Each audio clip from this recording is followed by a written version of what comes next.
से शांत हो।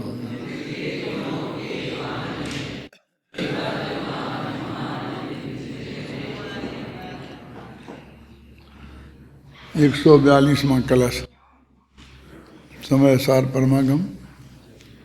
इसमें 204 पेज हैं और उसमें 323 पेज हैं। समय सार में 323 पेज हैं, समय सार अनुशीलन में 207 पेज हैं।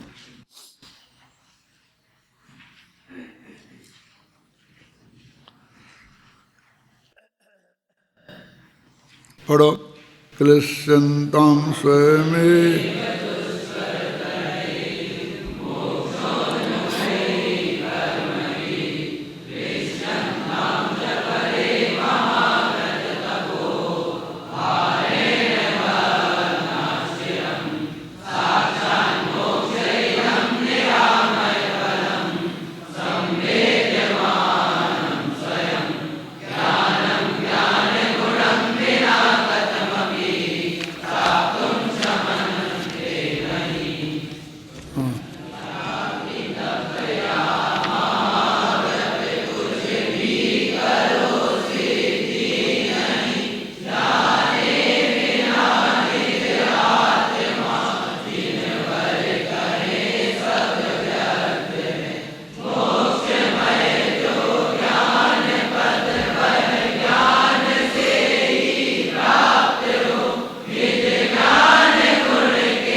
निष्कर्ष के रूप में ये कह रहे हैं, चाहे तुम जैनोत्तरों के यहाँ मान्य जो तप है, पंचाग्नि तप खासकर माना जाता है। पंचाग्नि तप उसे बोलते हैं कि पांचों तरफ अग्नि जला लेते हैं। नीचे अग्नि जला ली और उस पर एक वो लगा कर ऊपर जो हांडी रखने का होता है ना, ऐसा छींका लगा के उस पर बैठते हैं और चारों तरफ आग जलाते हैं। तो पांचों तरफ अग्नि हो उसे बोलते पंचाग्नि। तो पंचाग्नि तप आदि कोई तप करो, कैसे भी करो, और चाहे जैन मत के द्वारा मान्य अनुव्रत महाव्रत आदि पालन करके और जो उपवासादि रूप तप करते हैं बाही में, चाहे वो करो। दोनों को एक लाइन में खड़ा कर दिया। ये बहुत अच्छा नहीं लगा। भाई ठीक है तुम कहो, लेकिन थोड़ा फर्क तो रखो इन दोनों में, हैं? तो जैन मान्यता के अनुसार जो 12 तप हैं और जो महाव्रतादिक हैं, उनको कुछ तो मान्यता दो। थोड़े बहुत तो हम नज़दीक आए मोक्ष के। तो कहते नहीं, देखो, क्लिश्यन्तां स्वयमेव दुष्कर तरई मोक्षोन्मुखई कर्म भी, कि अपने ऊपर दुष्कर तर, ऐसे किसी में बहुत तकलीफ हो, वो लोगों ने ना मालूम क्या समझ लिया कि तकलीफ को तप मान लिया। एक पैर केवल खड़े रहेंगे, है ना, और हम सब 8 दिन से खड़े हैं, 10 दिन से खड़े हैं। अब वो मालूम क्या करते हैं कि दो वो लकड़ी होते हैं, जैसे अपन वो व्यायाम करने के होते हैं ना, ऐसे उस पर खड़े रह के ऐसे टिके रहते हैं, फिर एक पैर ऊंचा टांग किए रहते हैं, और बस तमाम तपश्चर्या हो रही। रात में भी वहीं खड़े खड़े सोते हैं। 7 दिन हो गए साहब, एक तब पैर से तब से खड़े हुए। तो दुष्कर तरई माने दूसरों के द्वारा करना बहुत कठिन हो, दुष्कर हो, कर ही नहीं पाए ऐसी बात नहीं है। कर तो लें, लेकिन बहुत कठिनाई से करें। और महाव्रत तपो भारेण भग्नाश्चिरम, और चाहे महाव्रत धारण किए हजारों वर्ष हो गए, हजारों वर्ष की आयु होती थी ना, और भग्नाश्चिरम, भग्न हो गए हैं, मतलब शरीर सूख गया है, हाथ पैर हो गए हैं, सब ऐसी हालत हो गई है कि देखते ही नहीं बनती है। ऐसी हालत हो जाए, चाहे वो जैनों के द्वारा कहे गए तपस्चरण आदि करें, चाहे जैनोत्तरों के द्वारा कहे गए तपस्चरण आदि करें, लेकिन उससे जो निरामय पद है, आमय माने होता रोग, बीमारियां, तकलीफें, कि जो आमय से रहित निरामय पद है, जो मोक्ष पद है, वो इससे मिलने वाला नहीं है। वो तो स्वयं संवेद्यमानम, स्वयं का अनुभव करेंगे, उससे ही मिलेगा। क्योंकि ज्ञान, हमें प्राप्ति केवल ज्ञान की करनी है, तो ज्ञान गुण के बिना प्राप्त नहीं किया जा सकता। ज्ञान गुणम बिना कथमपि प्राप्ते क्षमंती नहीं, मैंने किसी भी प्रकार प्राप्त करने में क्षमंते मन समर्थ नहीं है। ज्ञान तो ज्ञान के तरीके से ही प्राप्त होगा। ऐसे ये बात जो अपने यहाँ कही है ना, ऐसी ही बात वेदांत में भी बहुत कहा है। उनके यहाँ भी बहुत से छंद ऐसे आते हैं जिसमें ये बाहर क्रियाकांड का निषेध किया गया है। आप ये वेदांत का अर्थ समझते हैं क्या चीज़ है? ये जो वेदों, चार उनके यहाँ वेद हैं, तो वेदों में जितना भी वर्णन है वो अधिकांश क्रियाकांड का है।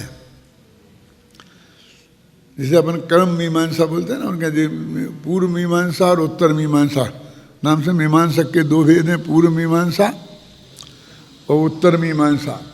तो पूर्व मीमांसक वे लोग हैं जो उन्हें वेदों में जो बातें वर्णन की हैं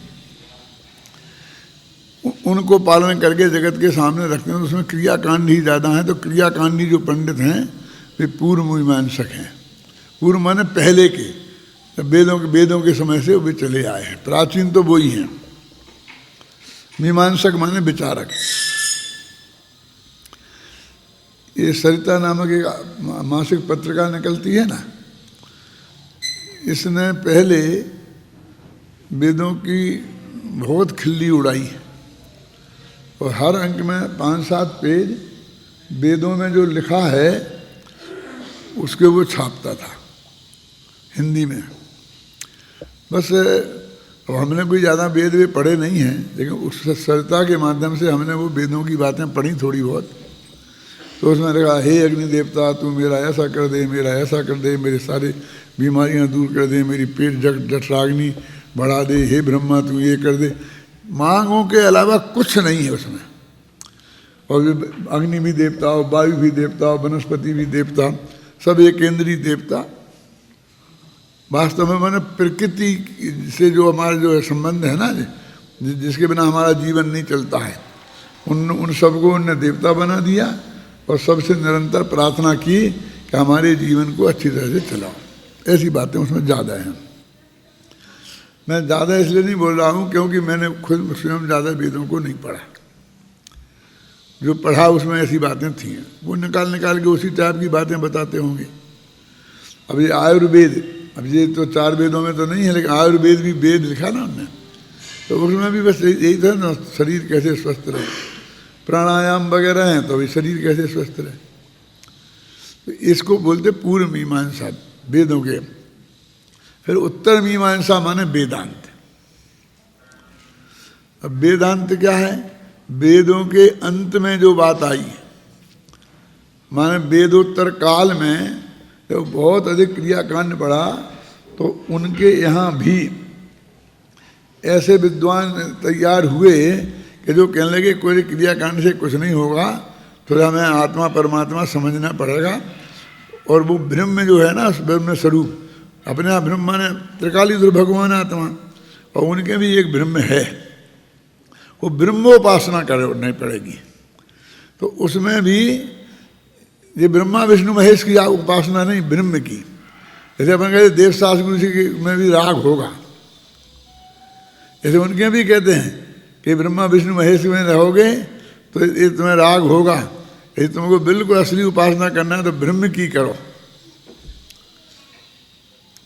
वे वेदांती लोग हैं। और ये शंकराचार्य वगैरह वेदांत के आचार्य हैं। वेदों के आचार्य और रहे होंगे, वेदांत के आचार्य हैं। तो कहते ये तो वेदांत में भी है, वेदांत में है। तो अपना समझ लो मोटा मोटा जो अपना व्यवहार न्याय है, जो क्रियाकांड है, पूजा पाठ वगैरह, ये सब वहाँ वेदों पूर्व मीमांसा में है, और अपने यहाँ जो शुद्ध निश्चय न्याय है उसी टाइप का वहाँ पर वेदांत में है। तो गीता है वो वेदांत का सार है, इसीलिए उसमें आत्मा अजर है, अमर है, हमारी से मरता नहीं, ये नहीं होता है, वो सब वेदांत की बातें हैं उसमें जो लिखी हुई हैं। तो वेद और वेदांत। अब उसके बाद उपनिषद आए। तो जो उपनिषद क्या है, तो वेदांत के जो सिद्धांत थे उनको कथा कहानियों के माध्यम से जनता तक पहुंचाना है। ये उपनिषदों में भी कथा कहानियां बहुत हैं, और उसमें ये बात बताई है कि ये क्रियाकांड बेकार है और ज्ञान से ही काम चलेगा। इसलिए लोग कहते हैं वेदांत हमारे जैन धर्म की बहुत अध्यात्म के अनुकूल है। उसमें एक कहानी आती है जिसके लिए मैंने तुमको इतनी रामायण सुनाई। एक गुरुजी थे जो अपने आश्रम चलाते थे, और पुराने ज़माने में एक गुरु हुआ करते थे, वे अपना आश्रम चलाते थे, और किसी के यहाँ 200 शिष्य, किसी के यहाँ 500 शिष्य वे पढ़ते थे, और उनकी वही व्यवस्था जुटाते थे। उनकी व्यवस्था और कुछ नहीं थी, वो आश्रम में के वो रहते थे, वे विद्यार्थी ही बिल्कुल साधु जैसे वेश में रहते थे, लंगोटी लगा के चदरा ओढ़ करके ऐसे ही रहते थे, जैसे अपने छुल्लक टाइप के होते हैं, पीले वस्त्र पहन के सिर घोटा कर, और बेई नगर में भिक्षा मांगने जाते थे, और भिक्षा ला करके खुद अपना आजीविका की व्यवस्था करते थे, और अपने गुरुजी के लिए भी ले आते थे। क्या? और गुरुजी की पत्नियां भी हुआ करती हैं, गुरु पत्नी, और उनके बाल बच्चे भी हुआ करते थे।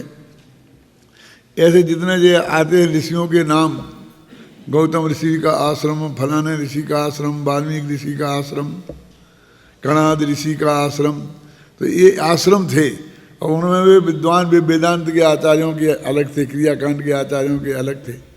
अब ये गवर्नमेंट ने भी एक क्रियाकांड का भी कोर्स में रख दिया है। ये जो पूजा पाठ कराते हैं ना, शादी विवाह कराते हैं पंडित ब्राह्मण लोग, तो उनको भी सिखाने का यूनिवर्सिटी डिग्री देगी, और पढ़ाई पढ़ाएगी यूनिवर्सिटी में क्रियाकांड की, लेकिन वो वेदांत की तो नहीं रखी, क्रियाकांड की रख दी। क्योंकि उसकी हर एक को ज़रूरत है, अपने बेटा बेटी की शादी करना है, हर एक को जरा संकट आता है देवी देवता के पास भागना है, पूजा पाठ कराना है, अब वो आवश्यकता हो गई। तो उसमें जो एक आचार्य थे, उनके यहाँ बहुत शिष्य उनके पास पढ़ते थे, टॉप के प्रसिद्ध आचार्यों में थे, नाम शब्द मुझे ख्याल नहीं आ रहा, और उनका खुद का बेटा था, वो बिल्कुल नहीं पढ़ता था। वो तो गुरु जी का बेटा था ना, वो तो समझता है हम तो उत्तराधिकार में ही मिल जाएगा हमें तो सब कुछ, हमें पढ़ने की क्या ज़रूरत है। तो उसके पिताजी उसे बहुत समझाते थे, लेकिन वो कुछ भी ध्यान नहीं देता था। तो एक दिन उनको बहुत गुस्सा आया। किनको? पिताजी समझ लो चाहे गुरुजी समझ लो। तो उन्होंने जो शब्द उसमें लिखे हैं कहानी में संस्कृत में, वो मैं आपको सुनाता हूँ। क्या कहा उन्होंने कहा, रे मूर्ख, तुम बैल तो है नहीं जो गाड़ी में जोता जाएगा, तुम गाय तो है नहीं जो दूध देगा, तुम गधा तो है नहीं जो कुंवार की मिट्टी जंगल में से ढोके लाएगा, तुम शूद्र तो है नहीं कि लेटरिन बाथरूम साफ करेगा, तुम बनिया तो है नहीं कि दुकान खोल के बैठ जाएगा, तुम छत्री तो है नहीं जो युद्ध में लड़ने चला जाएगा, सिपाही बन जाएगा। अरे तुम तो ब्राह्मण का बेटा है, तुम नहीं पढ़ेगा तो तेरी क्या दुर्दशा होगी। बहुत बहुत लिखा है अत्यंत कठोर शब्दों में, और कठोर शब्द का जो व्याख्या है उन्होंने ये बताई इस तरह की कि तेरी ड्यूटी क्या है, तुम किस कुल में पैदा हुआ है, मेरे कुल में पैदा हुआ है, पढ़े बिना तेरा कोई रास्ता नहीं है, और तुम कुछ नहीं कर सकता, मानव बाकी के तीजों ने तुझे ऐसा करना पड़ेगा। तो उसको चुभ गई इतने कठोर शब्दों में उनने समझाया कि उसको चुभ गई। जब बात उसे चुभ गई तो वो घर से भाग गया और वहाँ पर चोटी पे गांठ खोल के प्रतिज्ञा कर ली कि पिताजी जब तक मैं विद्वान नहीं बन जाऊंगा तो मैं शकल नहीं दिखाऊंगा। वो भाग गया। मैंने क्या हुआ देखो, यहाँ ये बताया कि जो ज्ञान के निमित्त थे, जो विद्यालय था जहाँ हजारों लोग पढ़ते थे, हैं, वो उनके अत्यंत नजदीक आकर के उसी बात की शिक्षा दी कि तुम पढ़, तो उसी में से उसने वहाँ से छोड़ के भागने की सोची। और बनना तो विद्वान है, लेकिन मैं अब शकल तुम्हें तब दिखाऊंगा जब मैं विद्वान बन के आऊँगा। तुम समझते क्या हो? तो उन निमित्तों से दूर हो गया और जाकर के गंगा के किनारे और प्रतिज्ञा कर ली कि मैं खाना तब खाऊंगा जब विद्वान बन जाऊंगा। ये बताइए वहाँ पर मैं ये ज्ञानम ज्ञान गुणम कथमपि प्राप्ते क्षमंती नहीं, इसका अर्थ कर रहा हूँ, गप्पे नहीं लगा रहा हूँ। कहना अंतिम पंक्ति, ज्ञानम ज्ञान गुणम बिना कथमपि प्राप्तुम क्षमंते नहीं। माने उसने सब जो ज्ञान के उपाय थे उन निमित्तों से दूर हो गया, जो पढ़ना उसकी पद्धति थी उस पद्धति से दूर हो गया, और बस मैं तो विद्वान बन जाऊंगा तब रोटी खाऊंगा। बैठ गया बस अनशन लेकर के, और इतनी घोर तपस्या कही कि इंद्र का आसन कंपायमान हो गया। इंद्र का आसन तो कंपायमान अपने आप ही होता है, उसके बिना तो दुनिया में किसी का काम ही नहीं चलता है। लेकिन अपने अपने धर्म के हिसाब से हम अपने कंपाने की व्यवस्था हमने बना रखी है। ऐसा नहीं है कि भगवान का जन्म होता तभी इंद्र का आसन कपता है। कोई तपश्चर्या करता है तो भी कप जाता है, और उसे डर लगता है कि मेरा पद ना ले ले, इसके लिए उसे आगे भ्रष्ट करने का काम करता है वो इंद्र। उन धर्मों में भी अपने धर्म, अपने में क्या बताते, वो खुद नहीं आता तो किसी देवताओं को भेज देता है परीक्षा करने। सनत कुमार चक्रवर्ती की परीक्षा करने भेज दिया था ना। और भी कहानी मिलेंगे कि जाके पता लगाओ सचमुच कैसा है। तो परीक्षा के नाम पर उसको कसौटी पर कसते हैं, और वो तो हम भ्रष्ट ही करना चाहते हैं। तो वो उनने भेजा, तो उसने आ करके देखा किया, तो वो सब कहा खाना जब खाऊंगा जब मैं विद्वान बन जाऊंगा। तो बहुत समझाया लेकिन उसकी समझ में कुछ नहीं आया। वो तो मैं तो प्रतिज्ञा कर ली सभी पीढ़ी निभाऊंगा, जब फिर मेरा ये काम पूरा हो जाए तब आप पधारना, जो आप कहेंगे मैं करूंगा। तो ये बात तो मैं अपनी प्रतिज्ञा तो नहीं तोड़ूंगा। क्यों? अब नहीं देखो पंडित जी, हम अपना धर्म तो नहीं छोड़ेंगे जैसे हम धर्म छुड़ाने बैठे हों। हमारा तो जो नियम है वो तो हम करेंगे, हम वो बिरत बात सब हम करेंगे। ठीक करो ना तो बेटा, सुनो इस तत्व की बात। वो छुड़वा करके हम सुनाना चाहें तो किसी कीमत में वो सुनेगा नहीं। अब कितने दिन तक ढो पाएगा वो अलग बात है। क्यों? तो वो नहीं माना सो नहीं माना। तो उसने, इंद्र ने एक वृद्ध ब्राह्मण का भेष बनाया, और वेश बना करके वहीं आकर के जो नदी के किनारे की बालू थी, बालू तो समझते हैं, रेत, कैसी रेत जिसमें चिकनाई नहीं होती है, समझे ना, उस बालू को ऐसे ले करके हाथ से उठा करके नदी में फेंकता था। तो बहुत देर तक फेंकता, 2 घंटा 4 घंटा निकल गए, वो देख रहा था वहीं बैठे बैठे। तो उसने कहा भैया तुम क्या कर रहे हो जी, कि तुम क्या कर रहे हो, कि हम तो विद्वान बनने के लिए तपश्चर्या कर रहे हैं, कि तुम क्या कर रहे हो, कि मैं इस गंगा नदी का पुल बना रहा हूं, क्योंकि मुझे उस पार जाना है। तो उन्होंने कहा मूर्ख, ऐसे पुल बनता है, तुम एक मुट्ठी रेत फेंकता है तो वो नदी की तेज धारा उसे बहा ले जाती है। ऐसे पुल नहीं बनते, तो ऐसे विद्वान नहीं बनते जैसे तुम खाना खाऊंगा नहीं बनूंगा। फिर उसने जब उसकी बात सुननी शुरू की तो उसके फिर उसने मानी, और फिर उसने अध्ययन किया। अध्ययन करके कहते वो अपने बाप से भी बड़ा विद्वान बना। ऐसी कहानियाँ, मतलब ये वेदांत की कहानियाँ हैं, उपनिषदों में आई हैं जो, माने ज्ञान तो ज्ञान के तरीके से अर्जित किया जाएगा, आत्मज्ञान के तरीके से अर्जित किया जाएगा। इस क्रिया कांड से ना मिले यह आत्म अभिराम, और ज्ञान कला से सहज ही प्रगट आत्मा राम। आगे आएगा इसी ये वही प्रकरण अब शुरू हो रहा है कि ज्ञान गुण के बिना उसकी उपलब्धि तेरे को नहीं होगी। देखो अब अपने पद्यानुवाद पढ़ते हैं तो मेरे ख्याल से आपको पूरा समझ में आएगा, आया ही होगा वैसे। पंचाग्नि तप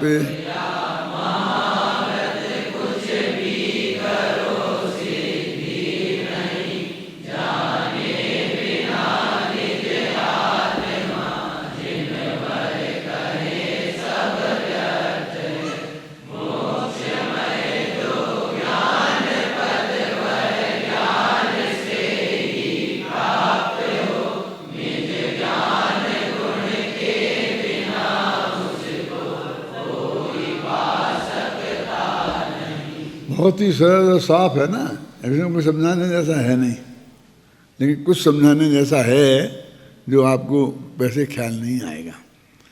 ये पंचाग्नि तपया महाव्रत ऐसा क्यों लिखा? ऊपर तो पंचाग्नि तप कलश में उल्लेख नहीं है, सिर्फ पंचाग्नि तप कह करके इस जैनोत्तरों की बात कही। चाहे जैन धर्म के विरोधी पंचाग्नि आदि तप करके ज्ञान प्राप्त करना चाहें तो उन्हें प्राप्त नहीं होगा। मतलब ये बात जैनेतरों की है, सब इसको तरफ संकेत करने के लिए उनके यहाँ पंचाग्नि तप प्रसिद्ध है, इसलिए पंचाग्नि शब्द का प्रयोग किया। वो ये बताने के लिए कि हम जैनेतरों में होने वाले जो तप हैं उनकी बात कर रहे हैं। और महाव्रत जो शब्द है वो जैनियों का है, तो महाव्रत लिखा। महाव्रत तो मूल कलश में है भी, लेकिन पंचाग्नि नहीं है। उसके लिए क्या है? दुष्कर तरई कर्म भी, ये शब्द है, दुष्कर तर कर्म। तो हमने उसका एक उल्लेख कर दिया जो दुष्कर माना जाता है, उनके यहाँ बहुत कठिन माना जाता है कि पंचाग्नि तपया महाव्रत कुछ भी करो सिद्धि नहीं। अब ये तो आचार्यों की बात है, अमृतचंद का कलश है, इसमें ना तो स्वामी जी की है ना किसी विद्वान की है कि आप आलोचना कर रहे, आप आलोचना कर रहे, इसकी आलोचना कर रहे। पंचाग्नि तप, इसलिए तो मैं कहता हूँ कि इसको सीधा इसे पढ़ो। जब जब ऐसा प्रकरण आए क्या कि आपको ऐसे कहने की आवश्यकता पड़े तो अपनी जबान से मत बोलो, अपनी तरफ से कुछ भाषा मत प्रयोग करो। एक संस्कृत के छंद, हिंदी के जो पद हैं बड़े बड़े प्रतिष्ठित विद्वानों के, उनको प्रस्तुत करो, तो अब वो समाज में कम से कम स्वीकृत नहीं होंगे तो सुन तो लिए जाएंगे क्या। और आज भी पद्य की गद्य से इतनी अधिक प्रतिष्ठा है कि गद्य में आप कुछ भी कहते रहो वो लोगों को गप्पें लगती हैं, और पद्य में चाहे तुम रहीम का दोहा बोल दो, मुसलमान था, चाहे तुलसी का दोहा बोल दो तो वे उनके गले उतर जाती हैं। पद्य के प्रति ऐसी आस्था है। और संस्कृत का कोई श्लोक बोल दो, वो चाहे वो किसी ने भी बनाया हो, तो उसके प्रति हाँ बात तो है, बात तो है, समझे ना। इसलिए वो पद्यों का जो बात हमारा जो व्यक्तित्व है उसके माध्यम से लोगों के गले नहीं उतरे, तो उसमें इनका प्रयोग करना बहुत जरूरी है ना। क्लश पंचाग्नि तपया महाव्रत कुछ भी करो सिद्धि नहीं, जाने बिना निज आत्मा जिनवर कहें सब व्यर्थ है। मोक्ष पद जो ज्ञान पद है, ज्ञान पद माने मोक्ष पद, मोक्ष का होता है ज्ञान का, आत्मा का होता है, वह ज्ञान से ही प्राप्त हो। जानबूझ करके यहाँ पर मोक्ष पद को ज्ञान मोक्षमय जो ज्ञान पद, क्योंकि ये सीधा मिलान करना है ना भाई, ज्ञान की चीज़ तो ज्ञान से ही मिलेगी, है ना, पैसे से नहीं मिलेगी। जो पैसे से प्राप्त होने वाली चीज़ है वो पैसे से होने लगेगी। ज्ञान मय जो मोक्ष मय जो ज्ञान पद वह ज्ञान से ही प्राप्त हो, निज ज्ञान गुण के बिना उसको कोई पा सकता नहीं। अभी गुरुदेव श्री का तो पढ़ लेना इसमें, वो तो उन्होंने जो किया है, बनारसी दास जी ने इसको और अच्छे रूप में प्रस्तुत किया है। और उन्होंने एक नहीं कई छंद लिखे हैं इसके बिना। ये 4-5 मैंने दिए हैं और होंगे तो उनके तो बहुत ज़्यादा होंगे। और ऐसे ही जो छंद थे कि जिन छंदों को आगरा की गलियों में लोग आज के सिनेमा के गानों जैसे गाया करते थे, गुनगुनाया करते थे और सभी धर्मों में चलते थे। कोई केई क्रूर कष्ट सहे तप,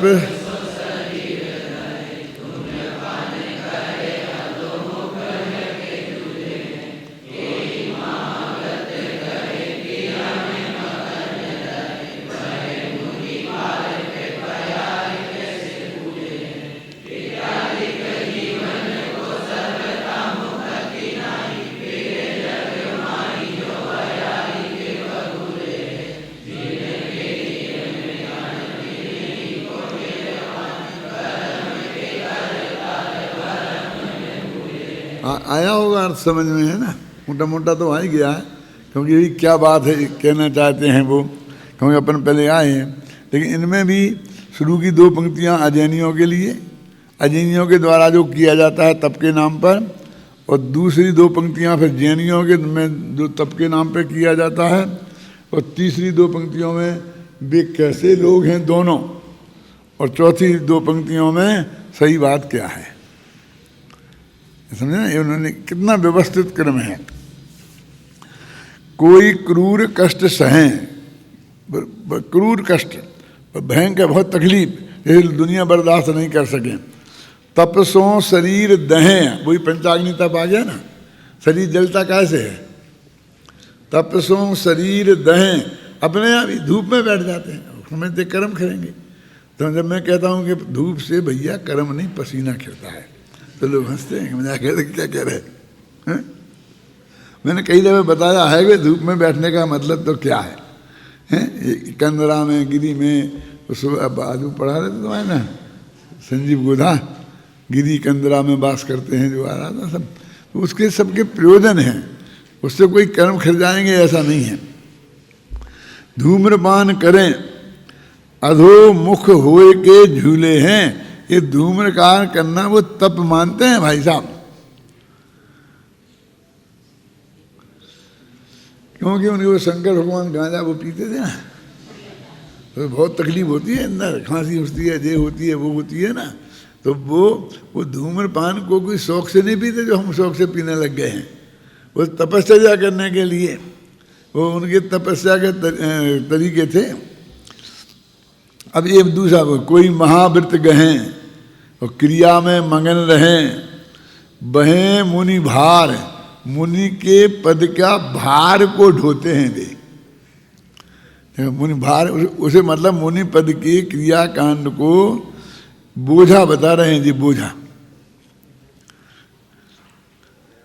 कैसे हैं, प्यार कैसे पूले हैं, ये क्या है, ये दिक्कत है। ये प्यार कैसे पूले हैं, ये क्या है। ये देखो, जो मुनिराजों की संगति में जो आप लोग रहते होंगे, तो सर्दियों के दिनों में जब मुनिराज सोते हैं तो कुछ अलग टाइप की जो घास है वो वहाँ उन्हें बिछा दी जाती है, तो उसे प्यार बोलते हैं बुंदेलखंड में, प्यार। वो ये प्यार है वो,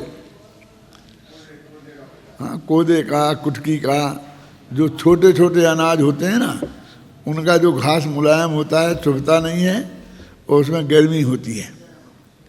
जैसे मतलब गेहूँ का तो ऐसे कड़क होगा ना, मक्की का कड़क होगा, ज्वार का कड़क होगा, लेकिन कोदों कुटकी होती है, समझे ना आप, उनके जो छोटे छोटे पौधे होते हैं और वो मुलायम होता है, उसे प्यार बोलते हैं। और वो अपने घरों में भी वो उसको प्रयोग करते हैं। हमारे घर में भी रात को पहले प्यार बिछा देते थे, उसके ऊपर बिस्तर लगाते थे, उस पर सोते थे। हम वो दादा जब सबसे पहले पढ़ने गए थे पपोरा में, वहाँ दिवाली के बाद, ये हमारा उत्तम छोटा भाई है ना, ये कुंवार के महीने में पैदा हुआ था और उसके 1.25 महीने बाद हमारे पिताजी हमें छोड़ने के लिए पढ़ने के लिए गए थे। 1.25 महीने तो जाते नहीं ना, तो उसके बाद में तो हम वहाँ गए, हमें भर्ती करके आ गए वो, और आ गए। फिर हमें वहाँ से हमको वो सर्दी लग गई, तो जुकाम सर्दी हो गया, तो तबीयत ख़राब हो गई, तो मैं चिट्ठी लिख दी फटाफट कि हमारी तबीयत ख़राब हो गई, ये हो गई। तो छोड़ के तो आए थे, 15 दिन भी नहीं हुए थे, और बेचारे फिर भी दौड़े गए। उस वक्त के ऐसे जाना नहीं था कि फटाफट टिकट कटाई और चले गए। वो गांव से हमको बैलगाड़ी से लेके गए थे, 2 दिन रास्ते में सोए, तीसरे दिन कहाँ पपोरा में तीसरे दिन पहुँचे थे। सुने, एक रात ललितपुर में सोए, दूसरी रात महरोनी में सोए, फिर टीकमगढ़ पहुँचे, फिर पपोरा जी पहुँचे, और फिर द्वारा बेचारे वो बिनी बैलगाड़ी के अकेले ही जैसे भी धक्के खाते और वहाँ पहुँच गए। वो पहुँच गए तो उन्होंने देखा कि इन्हें सर्दी लग गई, और कुछ नहीं है, क्योंकि जंगल में था ना वो, और कपड़ों में वैसे कपड़े में तो सर्दी लग गई। तो उन्होंने गांव से प्यार इकट्ठा किया। आप कहे काय को सुना रहे, और प्यार के वैसे तो रहे नहीं, भट्टी में गद्दे बनाए, और दोनों हमारे पलंगों पर वे गद्दे पलंग के तखत उन पर बुक बिछा दिए, और बाद में हमारा बिस्तर बिछाया कि बेटा इस पे सोना तो तुमको सर्दी नहीं लगेगी। तो वो घटना इतनी साधारण घटना नहीं है जो आप कहते क्यों सुना रहे। ये प्यार कैसे फूले हैं, ये आया तो वो याद आए बिना रहती नहीं है क्या, समझ गए ना। कहाँ गए, फिरे जग माही ज्यों, मैंने अभी नहीं, प्यार जैसे फूले, बहे मुनि भार पे प्यार कैसे फूले हैं। मैंने वो प्यार किसी काम का नहीं है, उसे कोई पशु खाते भी नहीं है। जो घास का काम करते हैं ना, तो पशु खाते हुए तो कोई प्यार देवे ही नहीं हमें। तो ऐसा निरर्थक है वो पूला माने क्या, वो जो घास को इकट्ठा करके बांध देते हैं ना, उसे क्या पूरा बोलते ना, समझ गए ना। तो ये घास के, अच्छी घास के पूले नहीं है, प्यार के पूले हैं। कौन, अब समझ लो कौन सी उपमा दी है, किनको दी है, अब आप समझ लेना। क्रियाकांडी मुनिराजों के लिए जो आत्मा के ज्ञान से हीन हैं, उन्हें प्यार कैसे पूले हैं, ठीक है ना। और कैसे हैं वे, फिरे जगमाही, दुनिया में घूमते रहते हैं। कैसे घूमते रहते हैं, बयार के बघूले हैं, ज्यों बयार के बघूले हैं। अब ये भी क्या है, ये जो वो खूब आंधी चलती है ना, तो आपने देखा होगा कि कभी कभी हवा ऐसी तिरछी चलती है तो ज़मीन में से ऐसी धूल ऐसी उड़ती है, उसमें पत्ते भी साथ में होते हैं, और वो ऐसे कितना। अब गांव में तुम रहे ही नहीं हो तो देखा कहाँ, तुम तो ये सब गांव से ही आते हैं, इन सब ने देखे होंगे, तुमने नहीं देखे होंगे दिलीप भाई, देखे बघूला, उन्हें बघूला बोलते हैं। ऐसे कहते देवता है, देवता घूम रहे, डर उसे दूर रहो, वो भूत लग जाएगा, वो बघूले। असलियत में वो धूल ऐसी उड़ती है कि उसमें जो कोई फंस जाए तो वो बीमार हुए बिना रहता नहीं, इन्फेक्शन हो जाएगा, कुछ ना कुछ एलर्जी हो जाएगी, तो उसे डरते हैं। तो कहते वो ऐसे घूमते रहते हैं जैसे बयार के बघूले, वे कहाँ जाएंगे कोई ठिकाना नहीं है, जैसी हवा चलेगी तैसे वहाँ चले जाएंगे, लेकिन इनका कोई ठिकाना नहीं है, मतलब कहाँ जाएंगे, वे घूमते रहते हैं। कौन, बयार के बघूले जैसे घूमते रहते हैं, प्यार के फूले जैसे रहते हैं।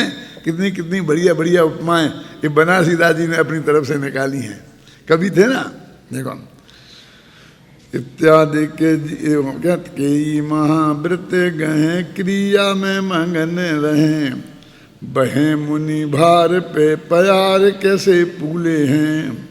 इत्यादि के जीवन को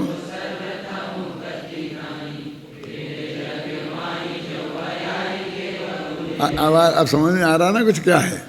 नहीं पूरे वो पूरे कुछ मजा ही नहीं आता। जिनके हिये में ज्ञान तिने ही को निर्वाण,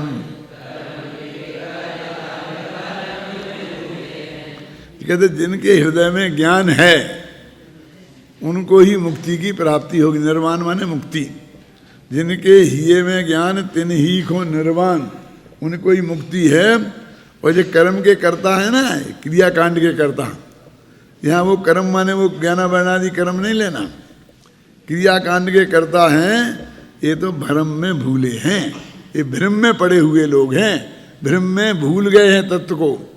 इन्हें ये मतलब तत्व ज्ञान इनको नहीं है। कैसे हैं जो? कर्म के कर्तार भ्रम में भूले हैं। अब एक दफा और पढ़ लो। के क्रूर कष्ट सहे,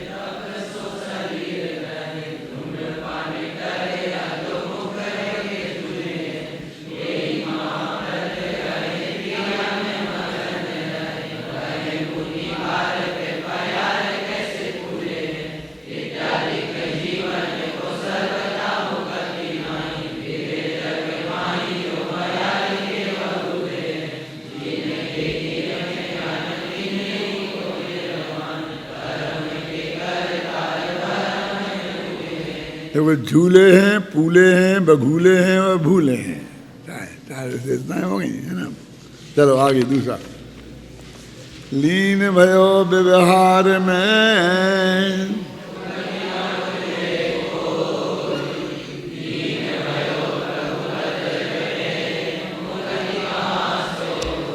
आज के भक्तों का चित्र उनने 400 वर्ष पहले खींच दिया।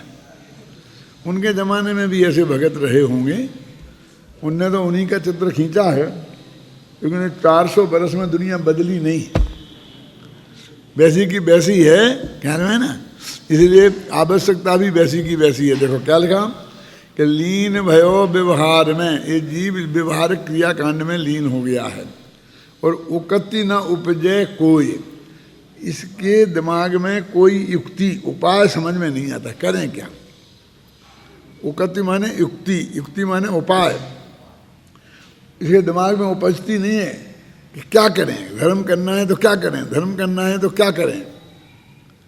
उकति न उपजे कोई, यानी इसके दिमाग में ऐसा कुछ समझ में ही नहीं आता क्या करें धर्म के लिए। धर्म करने की भावना होती है, लेकिन क्या करें। अब रिटायर्ड हो गए, अब कुछ काम नहीं है, अब क्या करें। धर्म करना है लेकिन क्या करें, कुछ समझ में नहीं आता है। देश सेवा करो, समाज सेवा करो, ये करो, वो करो, इस कुछ ना कुछ चढ़ जा बेटा सूली पे, भला करे भगवान, कहीं ना कहीं चढ़ जाते हैं, है ना। क्या कहते हैं, उकति ना उपजय कोई। उकति माने युक्ति, उपाय, उपजय माने हृदय में समझ में नहीं आता क्या करें। तो फिर एक ही रास्ता है कि दीन भयो प्रभु पद जपे। हाँ हाँ भगवान ऐसा कर दिया, ऐसा कर दिया, ऐसा कर दिया। देखो कहता है नहीं करता हूँ, मैं कह चुका हूँ समोसा में बैठ के गणेश देव की उपस्थिति में, मैं तुम्हारा कुछ करने वाला नहीं हूँ। जब मैं ये कहता हूँ तो लोग, बहुत लोग मेरा विरोध करते हैं। जब वो भजन गाते हैं ना, वे पारसनाथ तेरे ही भरोसी मैंने नैया डाल दी मझधार में, तो मैं उसे प्रेम से कहता हूँ भैया तूने सचमुच डाल दी क्या, कि भगवान के सामने कह ही रहा है कि सचमुच डाल दी है क्या भगवान के भरोसे। यदि डाल दी है तो गारंटी से डूबेगी। कम से कम एक वो है ना, वो क्या बोलते हैं जो मल्लाह है, उसके भरोसे डालता तो कदाचित पार हो सकता था, लेकिन पारसनाथ के भरोसे डाली है तो गारंटी से डूबेगी, क्योंकि वे मोक्ष छोड़ के तेरी उसको संभालने आने वाले नहीं, किसी को भेज देंगे, किसी को भेजने वाले नहीं। ये पक्की गारंटी समझना। ये दो बात में तो पक्की है 100%। अब कोई आ जाएगा देख के तुझे धासा धर्मी देख के, तो वो भगवान पारसनाथ का उसमें कुछ योगदान नहीं है। क्या क्या लिखा देखो, दीन भयो प्रभु पद जप। अब दीन हो के भगवान के सामने जप करता है, हाथ पर जुड़ता है। अब तेरी दीनता क्या काम आएगी। क्या कि मुक्ति ना कहाँ थे, उसको मोक्ष कैसे होगा। कितनी करुणा है ये। बनारसी दास कहते हैं कि भाई मई समझ में नहीं मोक्ष कैसे मिलेगा।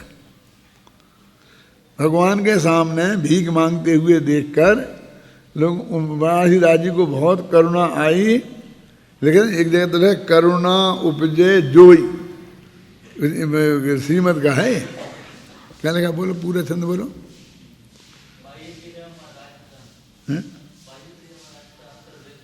हाँ, बाही क्रिया में राजता,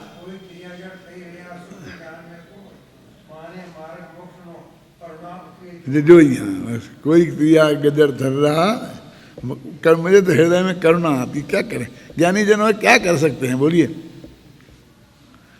कह भी नहीं सकते। ये तो अपनी सभा है, टोडरमल स्मारक भवन है, इसलिए अपन इतनी कह रहे, बाहर कहना ही मुश्किल है, समझ नहीं ना। दीन भयो प्रभु पद जपे मुक्ति कहाँ सो होए, मतलब होने का सवाल ही नहीं है। प्रभु सुमरो पूजो पढ़ो करो विविधि व्यवहार,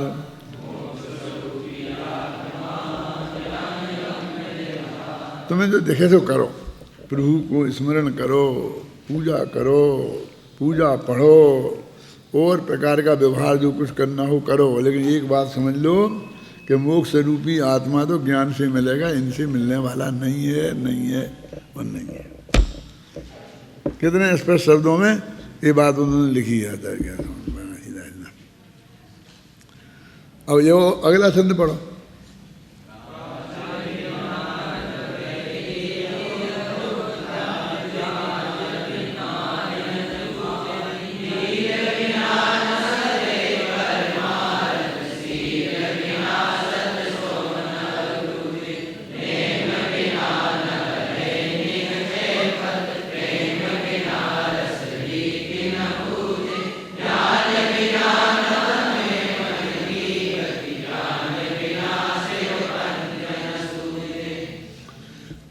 ज्ञान बिना सब पंथ न सूझे। असली तो उनको इतनी कहनी है कि ज्ञान के बिना मोक्ष का मार्ग तुझे दिखाई नहीं देगा। दिखाई नहीं देगा तो चलने की बात कहाँ है। लेकिन वो उन्होंने 7 उदाहरण खड़े किए उसके लिए। इसे बोलते हैं मालोपमा। जो उपमाएं है ना उसके समान। तो माला खड़ी कर दी पूरी, एक उपमा नहीं दी, माला की माला खड़ी कर दी। काज बिना न करे जिए एकदम। कोई महत्वपूर्ण काम नहीं हो तो कोई कुछ करता है, पुरुषार्थ करता है, कोशिश करता है। कोई काम नहीं हो तो कोई कोशिश नहीं करता। काज बिना न करे जिए, जिए मन जीव उद्यम नहीं करता है। और लाज बिना रन माही न जूझे। अब ये लाज बिना कैसे, माने स्वाभिमान पे चोट पड़े नहीं पड़े, देश का स्वाभिमान, समाज का स्वाभिमान, तो फिर मुहब्बत में कोई लड़ना नहीं चाहता है। रण में यदि जूझता है तो अपने स्वाभिमान की रक्षा के लिए, माने शर्म की पोजीशन न खड़ी हो जाए, लज्जित ना होना पड़े। वो डील बिना न सदैव परमारथ। दुनिया में कहते हैं ना क्या, काया राखे धर्म, शरीर माध्यम खड़ु धर्म साधनम। वो सब लौकिक उदाहरण दिए हैं सब। वो नहीं मानते हैं कि शरीर से मोक्ष की प्राप्ति होती है। वो तो कहते जगत में जैसे ये मान्यताएं मानी जाती हैं कि डील बिना न सजय परमार्थ। हमारी तो शक्ति नहीं रही, हमारी तो शक्ति नहीं रही। पहले तो हमने बहुत उपवास किए, पहले तो हमने बहुत पूजा पाठ किए, पहले तो हमने 6 चक्कर लागे, प्रदक्षिणा दी, अब हम पे चला ही नहीं जाता है। मैंने अब धर्म नहीं हो सकता। मैंने धर्म बहुत किया तुमने धर्म, और अब नहीं हो सकता। तो लोग कहते हैं क्या करना, तुमने बहुत कर ली ना, इतनी यात्राएं कर ली, बहुत हो गई, इतना अब इतना बहुत है धर्म, इतना बहुत है। यानी सवाल इसका नहीं है कि वो बहुत है कि नहीं है, वे दोनों आदमी उसको ही धर्म मान के बैठे हैं। दुख इस बात का है। सील बिना सत्य सोना अरूझ है। जब तक सील नहीं हो, सत्य के आश्रय की प्रीति नहीं हो, तो सत्य में नहीं उलझेगा। नेम बिना न लहे निश्चय पद। और जब तक नेम, न मन प्रतिज्ञा है, संकल्प करके कि मुझे तो ये काम करना ही करना है, जब तक नहीं उसमें जुटेगा तो निश्चय की प्राप्ति नहीं होगी। और प्रेम बिना रस रीति न बूझे। अंदर में प्रेम नहीं जगेगा तो जो श्रृंगार रस है, उसकी जो रीतियाँ हैं, उनमें कैसे आएगा। और ज्ञान बिना न थमे मन। ध्यान के बिना मन की गति नहीं रुकती है। ध्यान को भी इनने उपमा में लिया। और कहना क्या है, उसी प्रकार ज्ञान बिना शिव पंथ न सूझे, मुक्ति का रास्ता ही पता नहीं चलेगा। चलो आगे बढ़ो।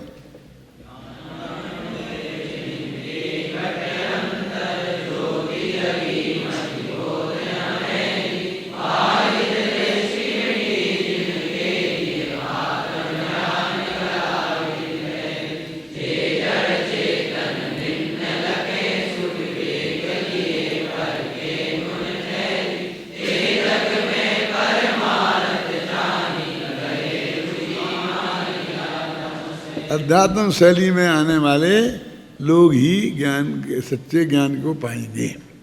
ये अध्यात्म शैली क्या है? जैसे आजकल ये अपने विद्यालय खुल गए ना, बनारसी दास के टोडामल जी के ज़माने में सारे देश में ऐसी शैलियाँ चलती थीं।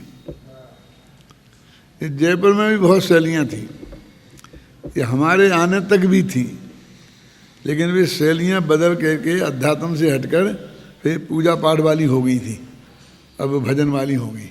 क्योंकि वो अध्यात्म की शैली चलाना तो बनारसी दास टोडामल जैसे विद्वान हों तो अध्यात्म की शैली माने पाठशाला समझ लो, शैली माने अध्ययन केंद्र, जहाँ सुबह शाम रोजाना बैठ के 2-2 घंटा और एक रुचि वाले लोग इकट्ठे बैठ करके और वो अध्ययन करते थे, उस शैली बोलते थे। बनारस में थी एक शैली, एक यहाँ जयपुर में थी, सांगानेर में थी, कामा में थी, ऐसे कई जगह जगह शैलियाँ थीं।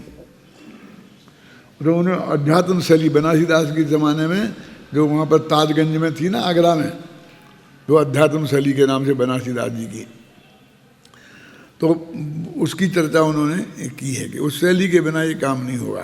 तो हमने जो उस शैलियों के अवशेष यहाँ जयपुर में आते आते देखे, अभी पता नहीं वो कितनी चलती हैं कि नहीं चलती हैं, क्योंकि 10-20 साल से मेरा संपर्क नहीं है उन लोगों से। हैं अभी चलती हैं क्या ताराचंद जी? लेकिन हम जब वहाँ बड़े मंदिर में प्रवचन करने जाते थे तो हर संडे के दिन कहीं ना कहीं जाकर के रात भर रहते थे किसी मंदिर में, ये आसपास के जो मंदिर होते थे ना जयपुर के सामने, और वहाँ हमारा पहले प्रवचन कराते थे और फिर बाद में भजन चलते थे। भजन का भी एक सिस्टम था, हजूरी भजन और आध्यात्मिक भजन और उपदेशी भजन, 3 तरह के भजन होते थे। नहीं आया समझ में क्या होता होगा। पहले हजूरी भजन में भगवान के सामने उनकी स्तुति करना, तो वो सामने भगवान की मूर्ति के सामने बैठते, कुछ रख देते और फिर वो भजन बोलते जो भगवान की भक्ति के होते, जैसे अपन भक्ति बोलते हैं ना शाम को जाते हैं मंदिर में। फिर उपदेशी भजन, फिर एक है कि ये संसार असार है, इस संसार में तुम भटक रहे हो, आत्मा तुम समझते क्यों नहीं हो, ये उपदेशी भजन। फिर जब वो उपदेशी भजन होता तो भगवान का के सामने पर्दा लगा दिया जाता था, अभी भी होता होगा, पर्दा लगा देते थे तब वो भजन बोल सकते थे। ऐसे भगवान के सामने बैठे हैं वो भजन नहीं बोल सकते, जो पर्दा लगा दिया और फिर वो भजन बोलते थे, उपदेशी भजन जिन्हें बोलते थे। फिर उसमें समझ लो अध्यात्म भजन भी आते हैं कि आत्मा जैसे ये सब ये छंद बोल सकते हैं ना, तो ऐसा थोड़ी भगवान के सामने बैठे कि तेरी भक्ति से कुछ नहीं होता, तेरी